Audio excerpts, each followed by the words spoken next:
हिंगोलीतून एक दुर्दैवी घटना समोर आली आहे। जिल्ह्यातील माळशेलू या ठिकाणी आज दुपारच्या सुमारास शेतात काम करण्यासाठी गेलेल्या व्यक्तीचा मृत्यू झालाय।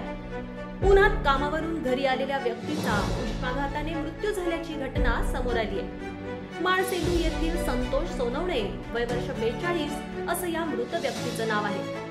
मिळालेल्या माहितीनुसार संतोष हे आज सकाळी शेतामध्ये दगडगोटे वेचण्याच्या कामासाठी गेले असताना दिवसभर शेतात उन्हात त्याने शेतातील दगडगोटे वेचण्याचं काम केलं।